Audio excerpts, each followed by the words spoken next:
Pernahkah Anda merasa peta ekonomi Indonesia terasa itu-itu saja? Selama hampir 3 dekade, setiap kali kita bicara soal pabrik, investasi, dan masa depan industri nasional, jari kita selalu berhenti di titik yang sama, Pulau Jawa. Lebih spesifik lagi, satu koridor sempit dari Bekasi, Cikarang, hingga Karawang. Di sanalah ribuan pabrik berdiri, jutaan buruh bekerja, dan kontainer menumpuk tanpa henti. Itulah simbol kemajuan Indonesia versi lama. Tapi hari ini, di awal 2026, narasi itu mulai runtuh.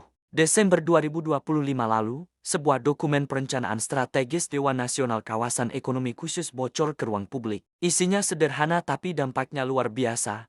6 kawasan ekonomi baru akan dioperasikan penuh mulai 2026, dengan total komitmen investasi menembus 300 triliun. Ini bukan janji kampanye, bukan angka di atas kertas, ini adalah komitmen modal nyata. Dan yang paling mengejutkan, sebagian besar uang ini tidak lagi mengalir ke Jawa. Hari ini di Inside Daily, kita akan melakukan deep dive. Kita akan bedah satu persatu raksasa baru ini, kenapa investor global mulai menjauh dari Cikarang, dan apa arti pergeseran ini bagi Anda sebagai investor, pelaku usaha, atau profesional. Karena dalam ekonomi, mereka yang membaca peta lebih awal selalu menang. Kita mulai dari titik yang 5 tahun lalu nyaris tak terdengar.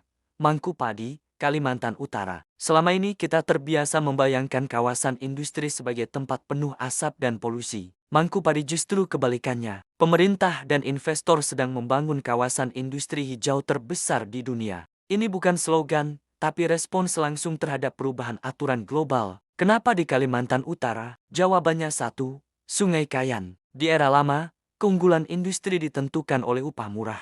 Di era baru, mata uang industri global adalah energi bersih. Uni Eropa dan Amerika Serikat kini mengenakan pajak karbon tinggi pada produk berbasis energi kotor. Artinya, pabrik yang masih bergantung pada batu bara akan tersingkir pelan-pelan dari pasar premium. Mangkupadi punya hydropower ribuan megawatt murah, stabil, dan bersih. Bauksit Indonesia tidak lagi dijual mentah, tapi dilebur menjadi green aluminium. Produk ini bukan untuk pasar murahan, tapi untuk Tesla, Boeing, dan industri pesawat masa depan. Analisis pentingnya di sini, ini bukan soal pindah lokasi pabrik, tapi pergeseran pusat gravitasi industri dunia. Ketika turbin Sungai Kayan berputar penuh, uang global akan tertarik ke sana bukan karena insentif pajak, tapi karena kebutuhan bertahan hidup industri mereka sendiri. Jawa tidak bisa menawarkan ini. Kalimantan Utara bisa. Sekarang kita bergeser ke Kalimantan Timur, ke Batuta Chemical Industrial Park.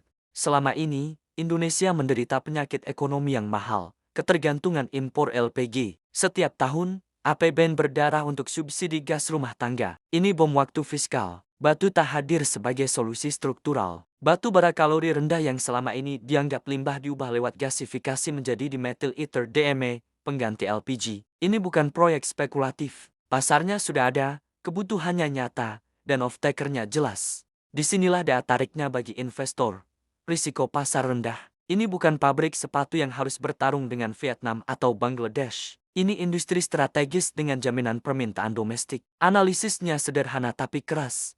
Batuta bukan sekadar kawasan industri, tapi instrumen geopolitik energi. Negara yang bisa mengamankan energi domestiknya akan lebih tahan guncangan global. Dan mulai 2026, Kutai Timur tidak lagi dikenal sebagai daerah tambang mentah, tapi pusat industri kimia bernilai tinggi. Sekarang kita kembali ke Jawa dan justru disinilah terlihat betapa besar pergeseran ini. Masuknya Subang dan Patimban ke dalam daftar raksasa baru bukan penguatan Jawa lama, tapi tanda kelelahan Cikarang Karawang. Kawasan itu sukses, terlalu sukses. Upah naik, tanah mahal, kemacetan kronis, dan biaya logistik tidak masuk akal. Investor global mulai mencari jalan keluar. Kawasan rebana adalah jawabannya. Subang menawarkan sesuatu yang tidak dimiliki Cikarang, akses langsung ke pelabuhan Patimban. Contohnya BYD, raksasa mobil listrik Cina ini tidak memilih Cikarang, tapi Subang. Kenapa? Karena mobil listrik adalah bisnis volume besar dengan margin ketat. Setiap jam macet di tol adalah kerugian. Analisis kuncinya,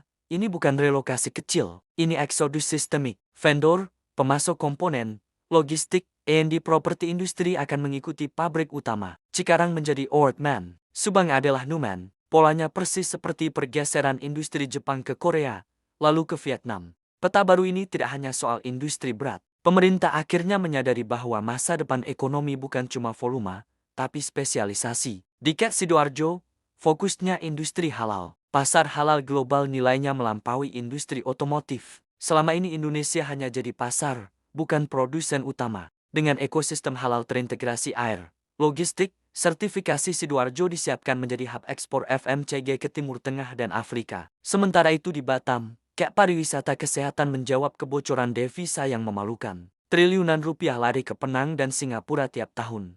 Kerjasama dengan Apollo Hospitals India, regulasi khusus dokter asing, dan insentif alat medis membuat Batam siap menjadi magnet medical tourism Asia Tenggara. Analisisnya jelas, ini bukan proyek murah, tapi pasar high margin. Properti, hospitality, dan layanan kesehatan premium akan meledak di Batam, menciptakan kelas ekonomi baru di luar manufaktur.